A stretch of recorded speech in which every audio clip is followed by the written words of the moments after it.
Hey, everybody, welcome to Behind the Headlines. I'm Lee Camp. Thanks for joining me. I have a very exciting guest today. I'm sorry we were going to bring it to you yesterday, but we had some issues. So we're bringing it to you today. None other than the former Green Party vice presidential candidate, Ajamu Baraka, but he's also, a long-standing political activist and spokesperson for the Black Alliance for Peace.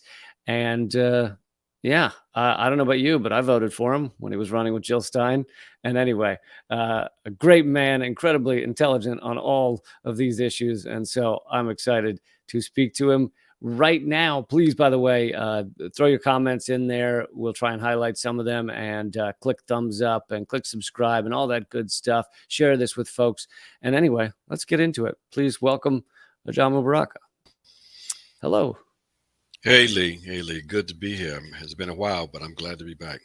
Yeah, thank you so much for taking the time. It's always a real pleasure to speak to you. So I'd like to start with some good news. Well, we'll get your opinion on whether there's good news in this. The question is the global South on the rise? I mean, there's so many stories to point to. We've got Lula has just returned, or returned to power in Brazil, but also he went on a trip to China and met with President Xi, where they have announced that they will begin trading in their own currencies as opposed to U.S. dollars. AMLO, president of Mexico, has been speaking up against the U.S. empire more and more, including nationalizing lithium and energy in Mexico. Venezuela, Bolivia, Nicaragua, all holding strong against the U.S. onslaught. And all of that's just a bit of what's going on in Latin America. So, in your view, is the global South on the rise? Well, there's definitely a shift of a shift in power to a certain extent. It would be unbelievable just a few years ago to see that the Chinese are able to broker an agreement between Iran and Saudi Arabia, Mm-hmm. that countries in Latin America would actually openly criticize U.S. Policies.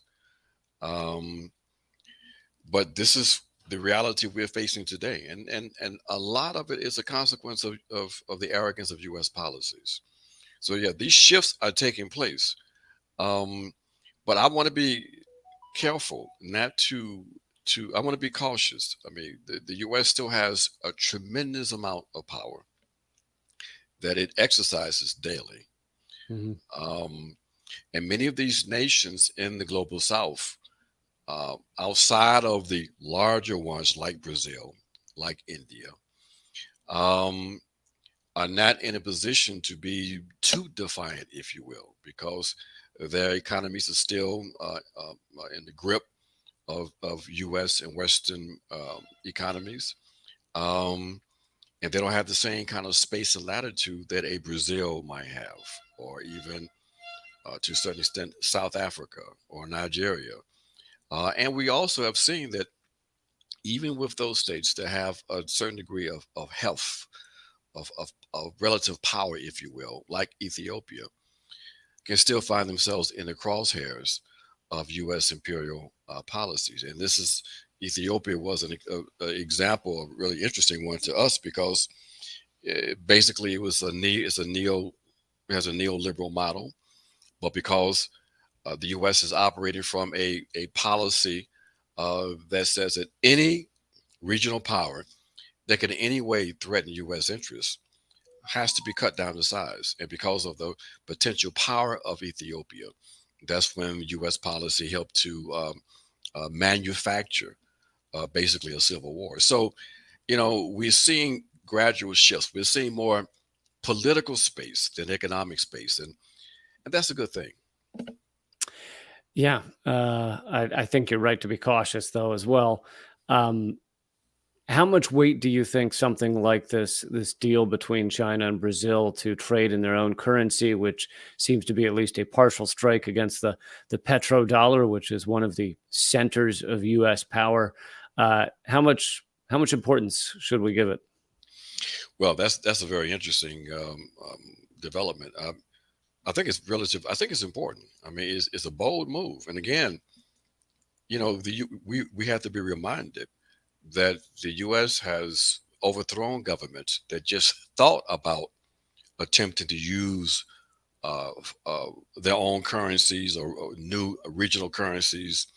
For example, Libya, when the Iraqis under Saddam Hussein, talked about, trying to get out from up under the dominance of the U.S. dollar. That almost ensured in the past that you will be subjected to the full weight of U.S. imperial power. So the very fact that Lula would engage in this kind of conversation, it's a very interesting one. Not only in terms of its implications, if it in fact happens, but internally to Brazil too, because you have a Brazilian ruling class that is probably more partial to the U.S. than the Chinese, and subject to still subject to U.S. influence. So, and we got to remember, it was elements of that ruling class that, in collaboration with the Obama administration, is responsible for the legal coup in that country, and for Lula going to prison. So very significant, I think. It points to that trend we talked about a few minutes ago, the relative shift of power that's taking place.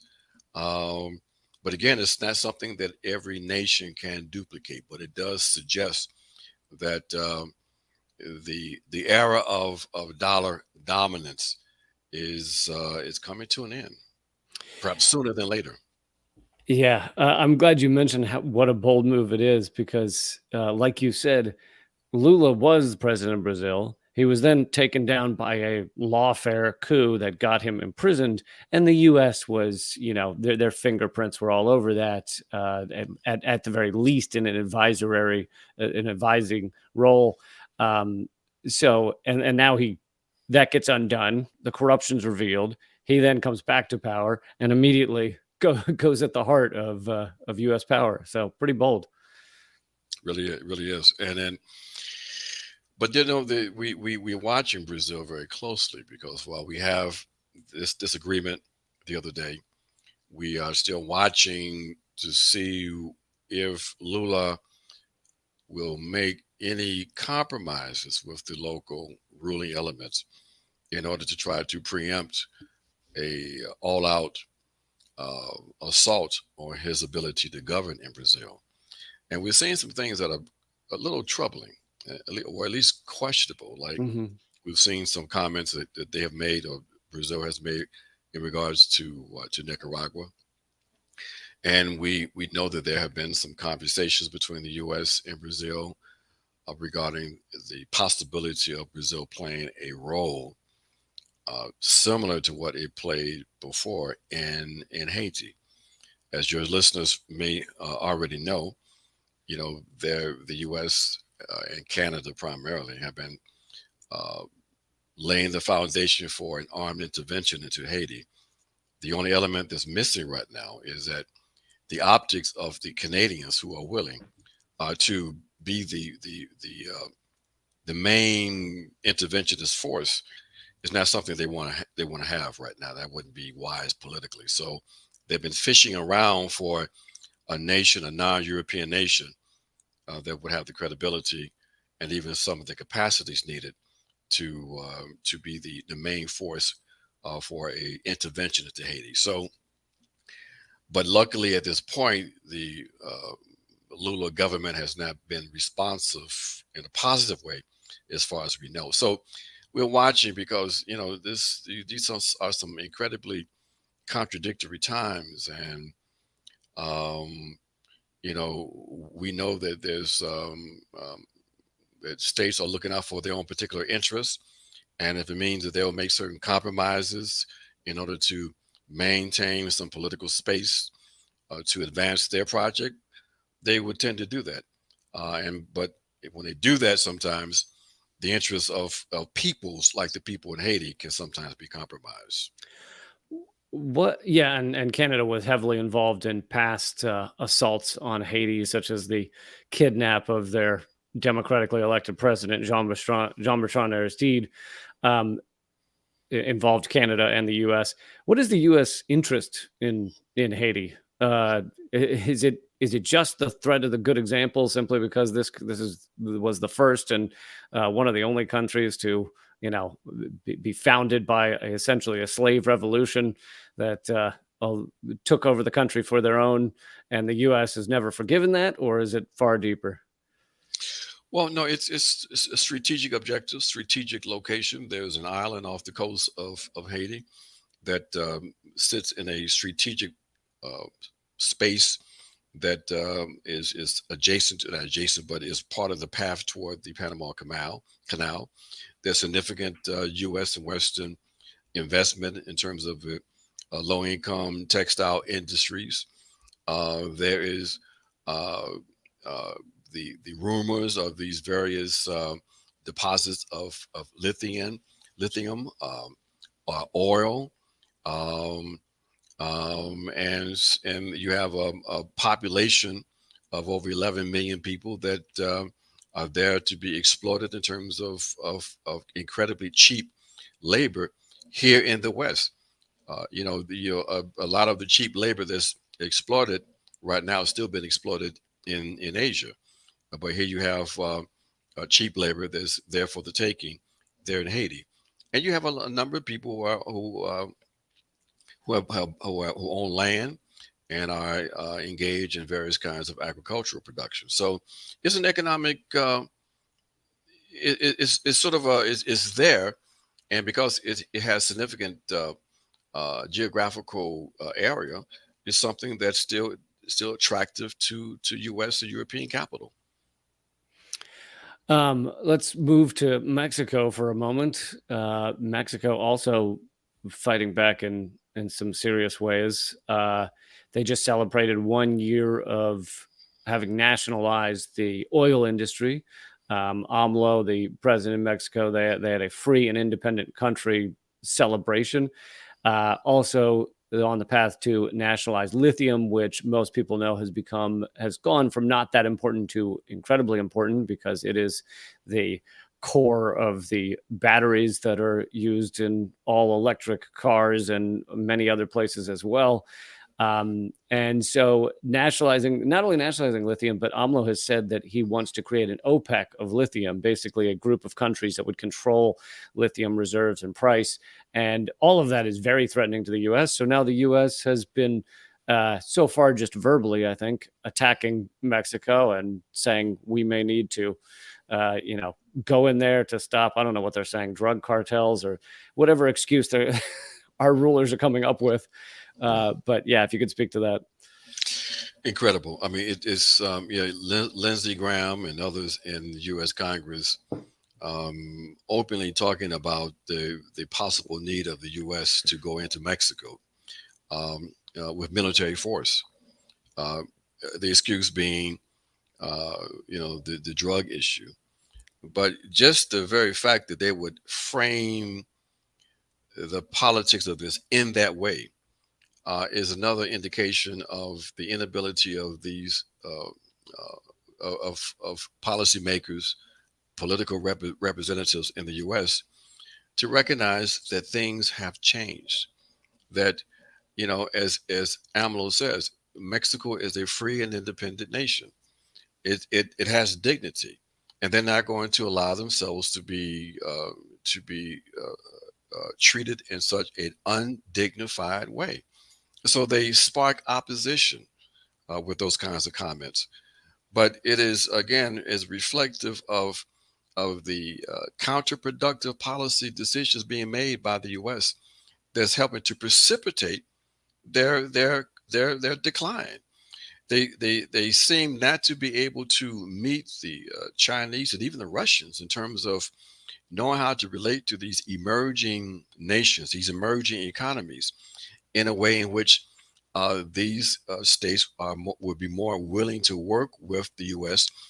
in a relationship of mutual respect and mutual interest. And so they are, in essence, sort of pushing these states away from them with a heavy-handed and quite frankly, racist or white supremacist kinds of policies and commentary. It's really amazing to me. I'm glad you bring that up. Can you actually uh, speak a little more about how these policies are white supremacist? Because I think there's a lot of people that may understand a fair amount about U.S. foreign policy, but when you say the U.S. has white supremacist foreign policy, it stops them in their tracks, and they don't understand. And for example, I have often mentioned that Obama, although he was loved by liberals, he was white supremacist foreign policy, the same as presidents before and after him. It didn't matter that he was black; it was a white supremacist foreign policy. And I bet that got you a lot of friends, huh? Yeah, really collects the friends. I mean, but what you were saying were absolutely correct. When we say white supremacists, meaning that basically the Obama policies were policies that upheld and continued what we refer to as white power. White power meaning the material basis for the power of the European settler class in the U.S. And the European capitalist class. Um, Both were able to accumulate their power, their riches, as a consequence of the colonial system, colonial capitalism, or some people might refer to it as imperialism. And so, policies that uphold that power, that sustain and perpetuate that power, we refer to as white power. And when you then attach also some of the cultural notions of what it means to be a European, then you have the basis of white supremacy. White supremacy is both those material relationships of exploitation and oppression, the continued extraction of value from the global South, and the ideal, the ideological superstructure that still suggests that this relationship, this parasitic relationship, is in fact a natural relationship. Why? Because the superior people of the West uh, place themselves in a position to be able to extract this surplus value because of their superior culture and ideals and knowledge and everything else, and that their civilization is in fact the represents the apex of human development. And so this Eurocentric perspective, this value foundation, along with the material ability to perpetuate this parasitic relationship, is the basis of white power. And we argue that we're not going to be able to change this world until we begin to address these notions of white supremacy in all of its complexity. That's why we make a distinction between so-called racism and white supremacist ideology. As you said correctly, that Barack Obama, we consider to be one of the most effective white supremacists in the last 70 years. And so for us, the incorporation of white supremacist ideology, the white supremacist worldview, values cannot be reduced to so-called race. Okay, and that's important to note because the whole anti-racism thing gets confused because people associate racist behavior and racist ideals with these simple and easy and simplistic, stereotypes. Donald Trump's a racist. Of course, he's a white supremacist and a racist. Okay, you know, but that becomes a model for how you understand white supremacy. No, is so we get diverted and confused by these stereotypes, and you have people like Joe Biden, who's as much a white supremacist, or maybe even more than Donald Trump. And I would argue, and I've argued this, that for me, the new head, the co-coordinators of the White Lives Matter More movement today is Joe Biden and Zelensky. This whole notion of the way that Zelensky talks about, they talk about the Europeanness that has to be supported, and this whole notion of the collective West, the Atlantic Alliance. What are they saying, folks? Underneath that, they're making an argument for a white supremacist united front against who? Against the rest of us. Okay. And so this has to be unpackaged and stripped away. Its legitimacy. It has to be the way it obscures what's really in play has to be stripped away, because if what is not stripped away, then you have well-meaning Europeans providing support to their ruling class, as this ruling class is engaged in some of the most horrific, barbaric behavior across the planet in the name of bringing civilization, saving the natives from their own, dictators and all that. This whole appeal to white saviorism that's at the Mhm. centerpiece of humanitarian intervention.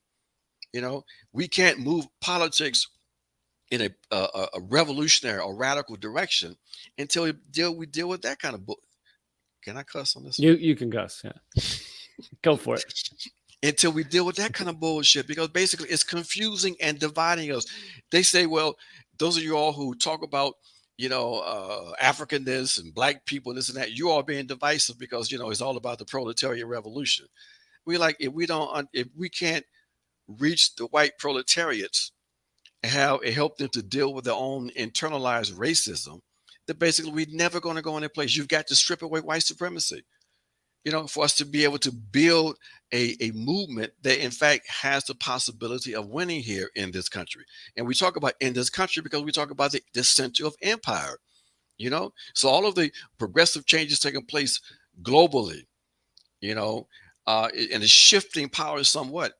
Ultimately, if we aren't able to bring about real pressure at the center of empire, then all of these experiments are threatened. Okay. So, and we can't get to that while we have all this confusion around issues of race, So, yeah, you got to deal with it. It's an uncomfortable conversation. It's confusing for many people. But if we can't get to it and deal with it, we're not going anywhere, Lee. Well said. Well said. Before I move beyond Latin America, I want to ask about how some of these other countries we haven't mentioned are doing in your view. Venezuela continues to fight against the U.S. push, although I guess now there is the U.S. has come to Venezuela to try and get oil deals all of a sudden after pretending Maduro is not the president. Now suddenly he is the president, apparently. Um, but Venezuela, Nicaragua, which every once in a while the U.S. ruling elite will turn their ire and their anger against Nicaragua here and there. Cuba's another one where every once in a while they will re-up the propaganda against Cuba. Anyway, I didn't know if you want to touch on any of those before we move outside of Latin America. No, let's deal with Latin America for a minute, because it's very important. You're right. We have to look at those states that are involved in their own attempt to build a project, an alternative project to the dominance of the neoliberal model. And we think it's important that we turn our attention and keep our attention, because we find some of the most advanced experiments taking place right now in Latin America, and they have to be protected. Whatever one sees in terms of any internal contradictions in those nations, we have to understand again and look at the world in terms of it as a one global unity, and that the unity thing that brings all of us together is us the reality that we're still subordinate to this global colonial capitalist system. Okay, so any move away from that power center by various nations, to me, is progressive. Okay, it helps to make that shift of power away from these maniacs who are making policy in the West. So Venezuela, Nicaragua, the continuation of Cuba, the struggles, the attempts in Bolivia, the struggles taking place in Peru, Argentina, even this individual in Chile who I don't like. Even still, they have to be protected to a certain extent. Okay, so these are places where people are in motion. In Colombia, where I sit, okay, people are in motion. Okay, so whatever those contradictions they have in their societies, I have enough confidence they can deal with those. Our responsibility, being in the West at the center of empire, is to understand this: there's no such thing as a benevolent empire, and especially these criminals that run and making policies in the U.S. So the very fact, this is how we used to think about it, and 'cause I'm a very simplistic thinker. Okay, so I don't know when about that. when the U.S. would find, well, when the U.S. would put a nation in their crosshairs, that automatically said to me they must be doing something good. Right. Exactly. But today, Lee, we got people like who find themselves on the same side of U.S. imperial policy, time and time. They repeat this process, and they don't seem to understand this must be something in your analysis. How can you find yourself on the same side of the U.S.? You know, because they have this kind of this notion of I guess a benevolent empire, and this notion of white supremacy. The white saviorism and all of this kind of stuff. So no, we have to look at Latin America. That's one reason why, for example, the Black Alliance of Peace, we, in collaboration with partners across the region, we are launching on April the 4th the popular component of the campaign to make our region, the Americas, a zone of peace. This is the call to make the Americas a zone of peace occurred in Havana in 2014 through CELAC, the Community of Latin America and Caribbean States. But that was a state process, okay? Hmm. And so the call was made, but it hasn't been real progress toward that.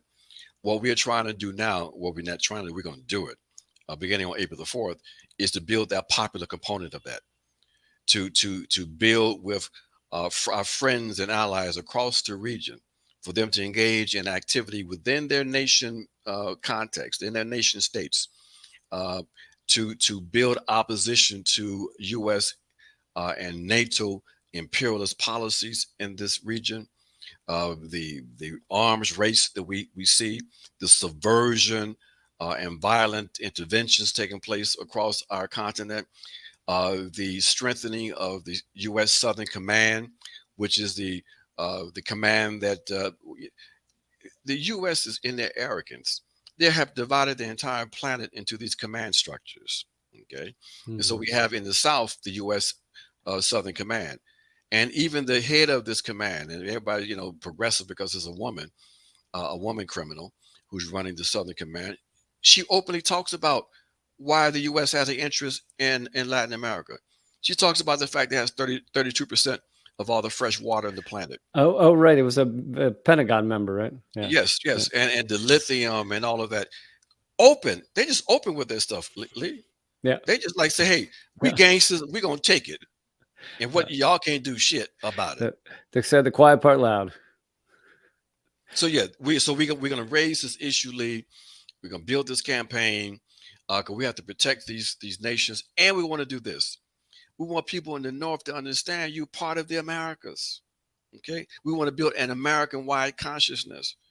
You know, don't allow these criminals in the North to take advantage of our peoples in the South. Okay. Yeah. Yeah. And you you had a great point about whenever you hear the U.S. saying there's some problems in a country, or they're violating human rights, you got to think, well, that must mean they're doing something good for the U.S. to be saying those things, because Look at this. Look at the discourse of a few weeks ago. The U.S. is talking about the International Criminal Court yeah, and talking about charging people with war crimes. The U.S. yeah. Come on. The U.S. actually one of the only countries that didn't sign on to the ICC, and also passed what is lovingly called the Hague Invasion Act, saying we will invade the Hague if they try and arrest any Americans for war crimes. Right. The rules-based international order. Yeah, absolutely. So let's see. Let's talk for a minute about France. What do you see? What do you see with what's going on in France right now? Massive protests, massive strikes. There's just a lot of, maybe not in terms of the strikes and the protests, but in terms of what France is trying to do. Very similar to the United States, you have a incredibly wealthy ruling elite that is trying to make average workers work harder and harder and harder and extract just a little more of their blood, sweat, and tears, just a little more of their life force out of them.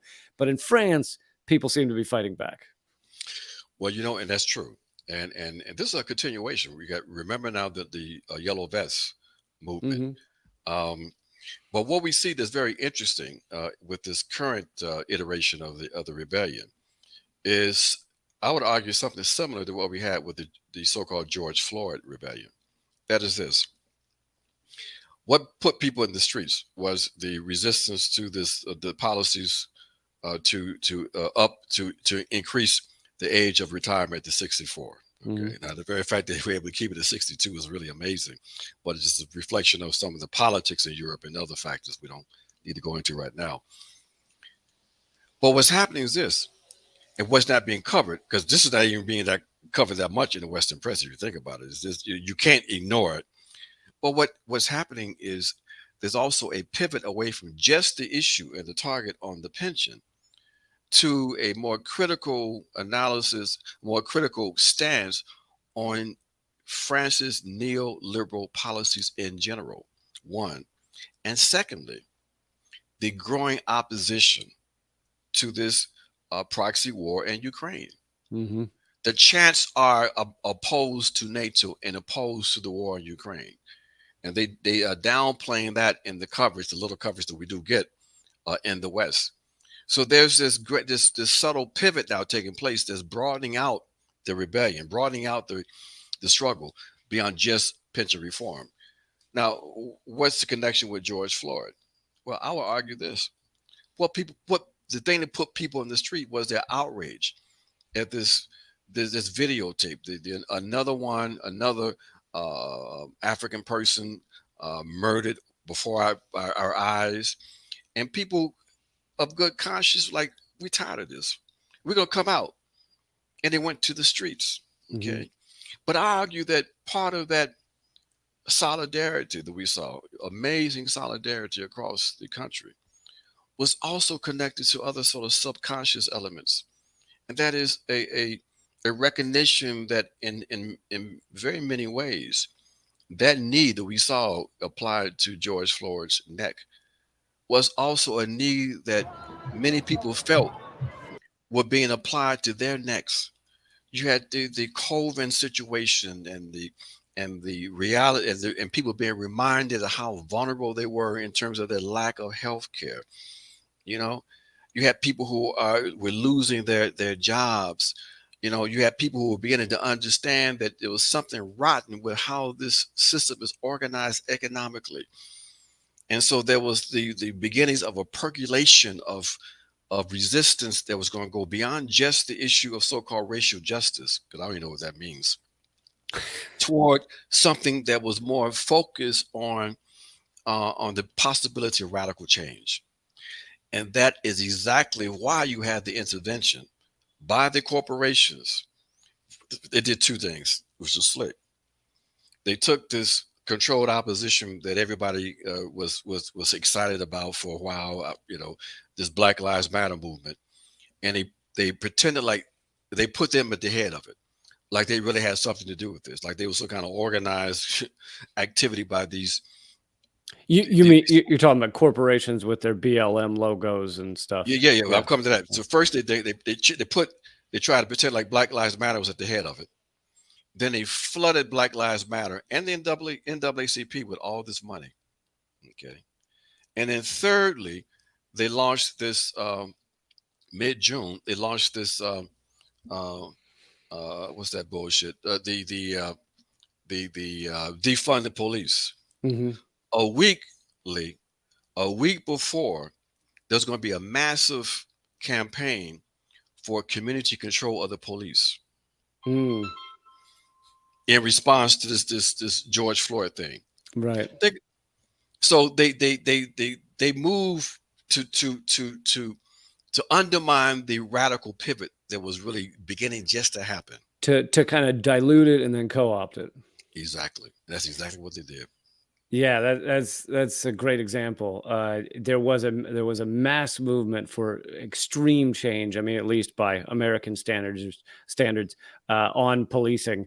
I didn't know about that plan for the call for community policing, but it then became defund the police, which then became, well, partially defund the police, which then became, we're going to move a couple $1,000s or here or there, which then became absolutely nothing. It became basically a policy struggle. It defund the police. Uh, you know, Policy stuff you do on a local level. Yeah, move some money around. But the democratic demand of taking control of your own communities, of taking control of your own public safety, that wasn't part of that conversation.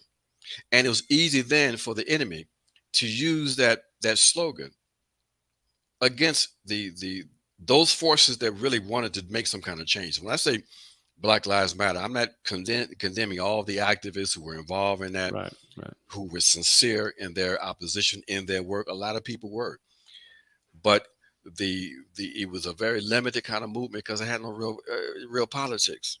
When I say I don't know what that means, what does racial justice mean?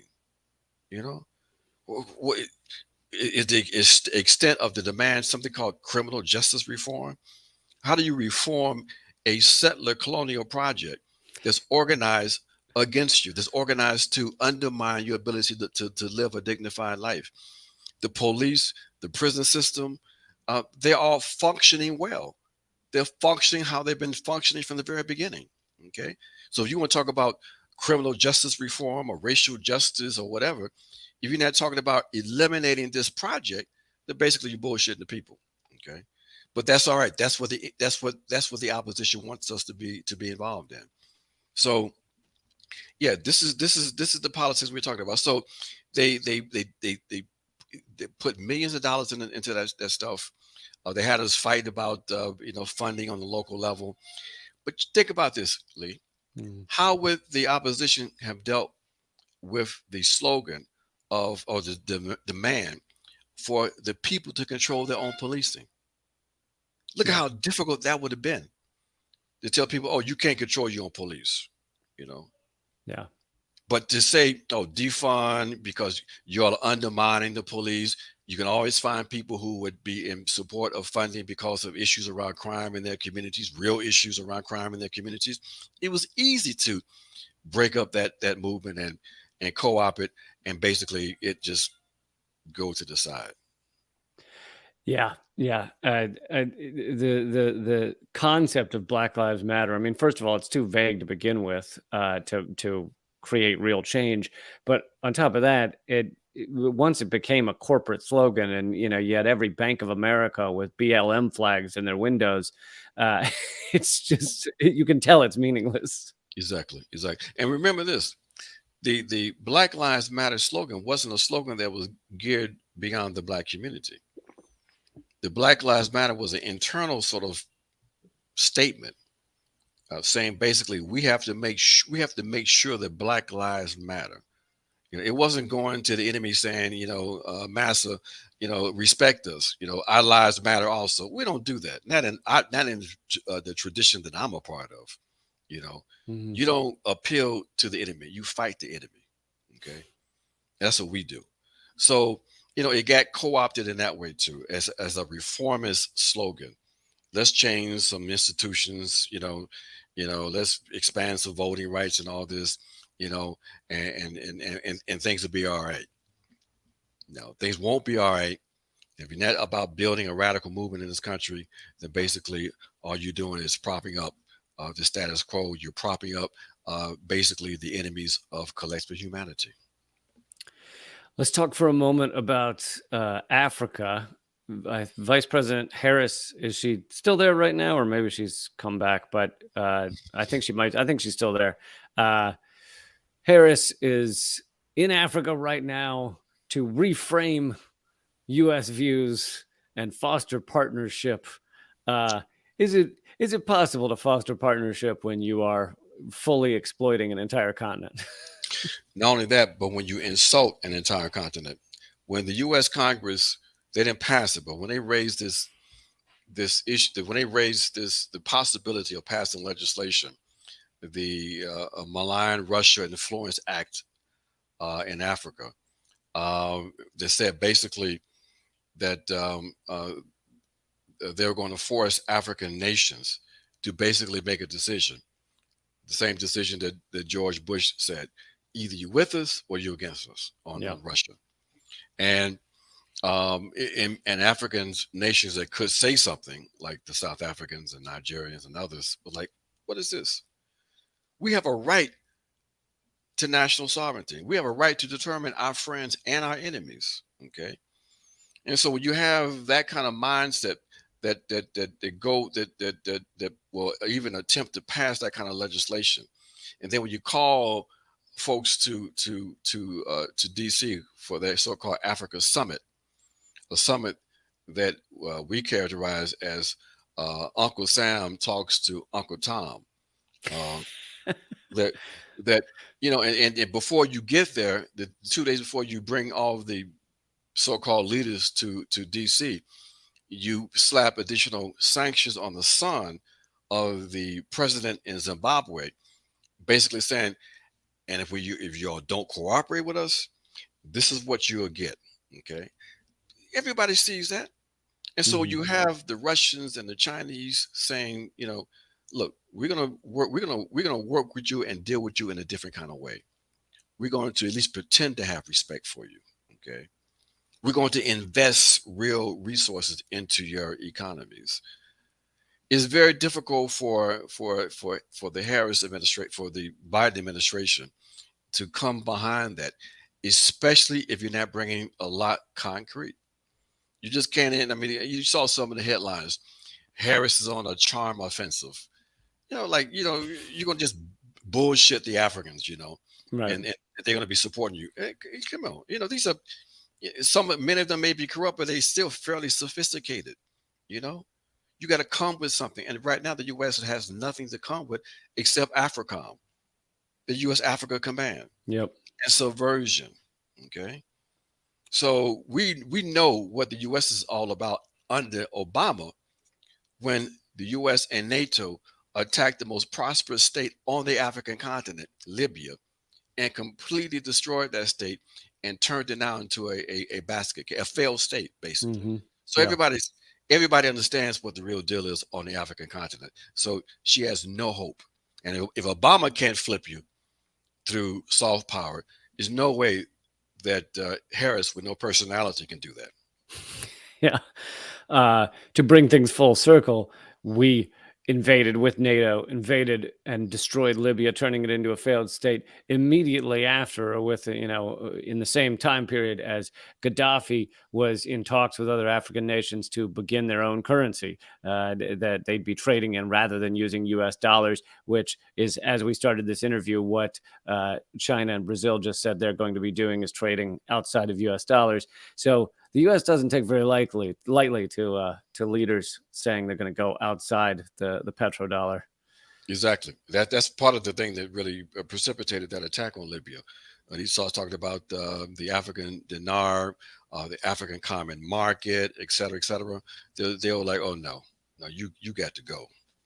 And I'm glad you bring up AFRICOM. A lot of people, it gets near zero coverage in U.S. mainstream media, and but it is, we have, lily pads, as they call them. We have bases of some sort across the African continent. There's bombings and attacks by U.S. forces that go on regularly, and even when that's not going on, the U.S. forces are helping train African forces to do the bidding of U.S.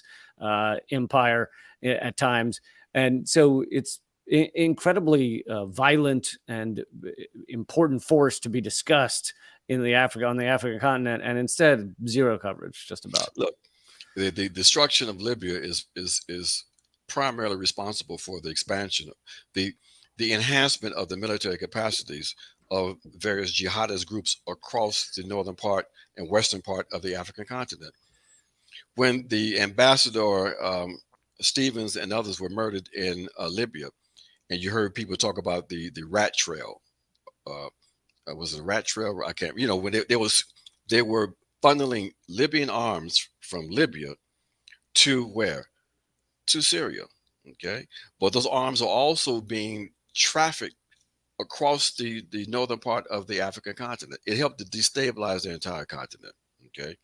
So you have destabilization, and then you have the U.S. not able to make a stronger argument for more U.S. intervention to help bring about stability. You bring instability, and then you're gonna come in to stabilize it. Okay, you have the U.S. working with the Rwandans and the Ugandans as basically local mercenary forces for U.S. interests in places like the eastern part of the Democratic Republic of the Congo. I wonder how many of your listeners know that in the DRC, this war has been taking place for almost 2 decades now. We've had over 6 million people who have lost their lives. This is basically a resource war, or not even a war, but military actions to keep access to these valuable minerals that you find in the Democratic Republic of the Congo. Well, who cares about 6 million Africans? Okay. So these are forces in line with the US. So across the African continent, people know the deal.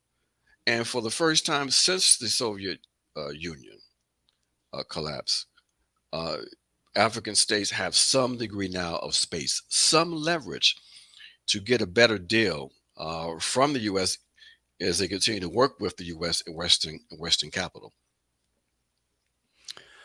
Let's move for a moment to Palestine. I kind of want you to hear your thoughts on what's been going on there recently, but and I've posed this question to a few people, whether the conversation around Palestine and Israel has changed or progressed, at least to some degree, in Western media and in just really the national dialogue across the United States. I feel like the term apartheid is being talked about a lot more now. I feel like people it has become very common, at least for the younger generation here in America, to say Palestinians deserve a right to live and thrive as much as anybody else.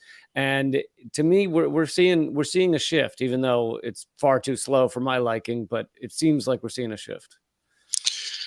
We are seeing somewhat of a shift. Yeah, I agree with you on that.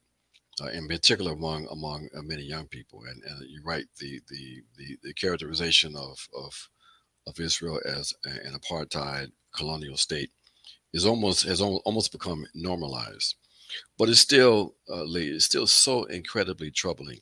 Yeah. To see the images we see coming out of that place, and to see the sort of non-response, not only from the authorities, but even from decent people in the U.S. who should be outraged.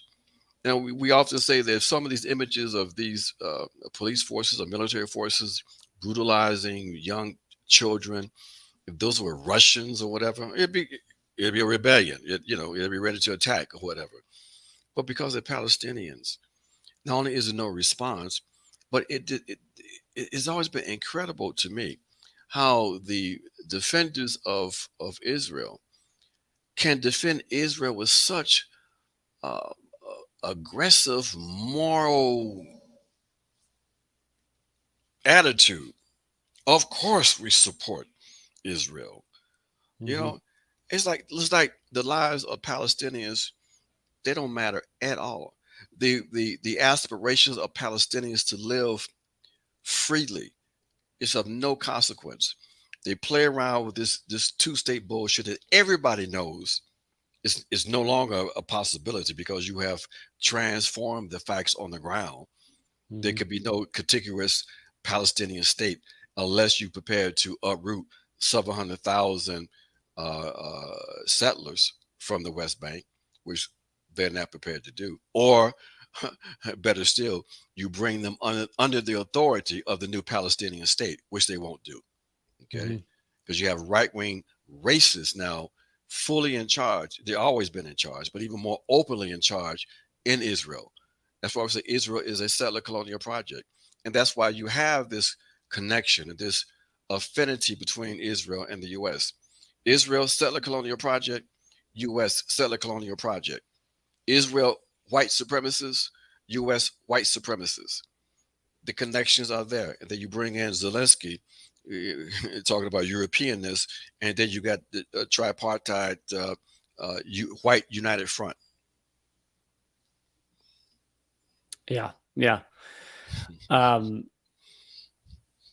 yeah, I mean, it is disgusting to see, but in terms of how we're seeing little, I don't know, little cracks in the dam, even the Washington Post covered just the other day. I don't know how it slipped past their editors, but covered the other day how the IDF, Israeli soldiers, had been driving by and fired indiscriminately into unarmed civilians, murdering at least a couple. But to see even the Washington Post say, Israeli soldiers are just firing indiscriminately into innocent civilians. To me, you would not have seen that article 5 or 10 years ago. I think you're right, and that's part of what you're referring to as the shift that's taking place. It is because it's gotten so egregious. Mm-hmm. They always wanted to ignore it, but now it's almost impossible to ignore it. I've been to Palestine, and I'll never go back. But I couldn't wait to get out of there because it was the most horrific experience of my life, and I've been in war zones and everything else. But the daily degradation of the Palestinians is outrageous.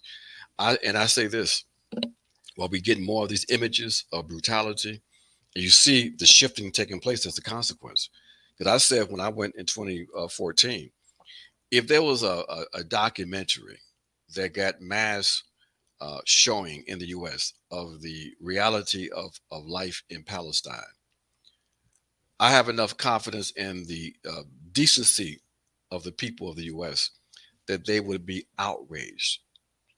It was outrageous because I live on the West Bank, and had to go through the checkpoints and all of that, and see how we were lined up at one of the main checkpoints, and you have these lights, red, green, yellow, and one day we were going through the checkpoints, and there was a red light because they have these lines, and then the green light came on like 4 lines down, so everybody runs to the green light over there. We get in line again, then it goes red, and then the green light over here.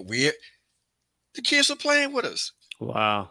Because the idea of people who were banning the checkpoint, when you went through there, these are like babies, 18, 19-year-old kids playing with the lives of these people trying to get to work. I mean, it's incredible.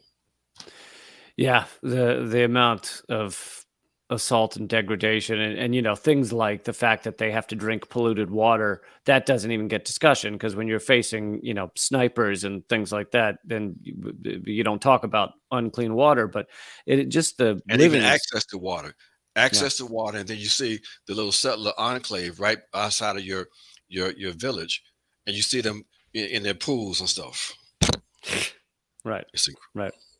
And there's other areas where, because the settlers live above the area where the Palestinians live, they'll have metal, fencing to stop them from throwing garbage down on the Palestinians, which then collects on those fencings, so that for many of these people, their daily outside time that they are outside, the sky is garbage. Above them is nothing but garbage. It's in Hebron. It's the market is like that. You have the fencing on top and people throwing stuff down. Everybody's balcony has to be enclosed in Hebron, all the Palestinians, because people, the settlers come by and they throw stuff, they throw rocks at you. I mean, Hebron was a vicious place. Yeah. I want to, it's not exactly far removed from what we're talking about, but I want to wrap up this hour with your thoughts on 20 years since the invasion of Iraq. I read an interesting article. Here, I'll show it on the screen here, with the thesis that multipolarity was triggered by the 2003 U.S. invasion of Iraq, in that, yes, it took a while, but perhaps it was the final signal to the rest of the world that the U.S. Was, at least at that time, unstoppable and willing to destroy nations of millions and millions of people and kill millions in the process to have their way. perhaps it spawned, perhaps it lit a fire that is now we're now seeing the results of. But anyway, besides just that point, I want to hear your thoughts on 20 years since the invasion of Iraq. Well, I hope you can get the link and share with your listeners. I wrote a piece on that also in the Black Agenda report, Okay. where I said that basically the invasion of Iraq 20 years ago and the U.S. NATO invasion of Iraq, of Libya 12 years ago. One was March 19th, the other one was March 22nd or 8th. Anyway, those two dates are like next to each other. Okay, I said that marked that affirmed to all of us that the U.S. is the greatest threat to peace and the greatest threat to collective humanity on the planet. So this 2003 was important, but while people may have recognized that there had to be a break on U.S. power in 2003, who was able to do that? Okay, no one. The Chinese were basically still pursuing their plan for economic development by basically being a place for low wage labor. The Russians weren't in a position to oppose the U.S. not that effectively. They had to a few years later. They didn't want to in Syria. But it became obvious though that these people who were making policies were in fact maniacs. They had this illusion that they can fight two simultaneous wars. That's why they were fighting both Iraq and Afghanistan. So they had to go through this process themselves of being humiliated by losing both of those conflicts. But yeah, it became obvious to all of us that unless there is a countervailing power to U.S. and Western power, we are all in trouble. And that's where we are today. That we can't make this natural transition to a multipolar world when the U.S. is committed to using military force to support its hegemonic position. That's why we have the conflict. That's why we have the proxy war in Ukraine. That's why you have people being prepared to engage in a conflict they can't win with the Chinese. It is irrational. But you have irrational amateurs making U.S. policies right now under that Biden administration. The same kind of amateurs making policy under the Obama administration. And what's the alternative? Trump and the right wing? I mean, the U.S. is in trouble. And we all in trouble as a consequence. And this number has come up a couple of times. I know you were talking about the Congo where 6 million had died. The cost of war analysis came to the conclusion that over these past 20 years, 6 million people have died from the various U.S. wars on terror, including Iraq, Afghanistan, Syria, and others. So 6 million, that's 1 million directly, 5 million indirectly. That's the cost of war. And the U.S. continues down this path as if it's not irrational when, like you said, it is a lunacy. Exactly. I can't thank you enough for spending this hour with me. Is the best place for people to find your work the Black Agenda Report? Yes, for my written stuff, but please check out the Black Alliance for Peace and support this formation. I know everybody should run behind and put out, uphold Black Lives Matter, but this is the real deal here, folks. So please help to get the word out. We're doing good work, but we can't do it by ourselves. We need your support also. That's Black Alliance for Peace. BlackAllianceForPeace.com is the website. Thank you again so much, and thank you for all of your work. Well, thank you for inviting me. I hope that I can come back pretty soon. Absolutely. Okay. Talk to you soon. All right. All right. That was Ajamu Baraka, and such an excellent conversation. Thank you guys so much for joining us. I do 2 of these interviews a week, and I hope you will join me again this week. Tomorrow, I'm going to be talking about Alex Saab, the Venezuelan diplomat who is being tortured in U.S. prison right now. That will be the discussion tomorrow. I believe it's also at noon Eastern. And but yeah, we are completely funded by you. This is an independent effort. with Mint Press. And if you would like to support this, help this continue, go to patreon.com/behindtheheadlines. And there's a new episode of Most Censored News that has just come out. I hope you will. In fact, if you wait 1 second, I'll give you the link so you can go watch it right now. Yeah, it just came out about how the rich are prepping for the end times and why they're prepping for the end times.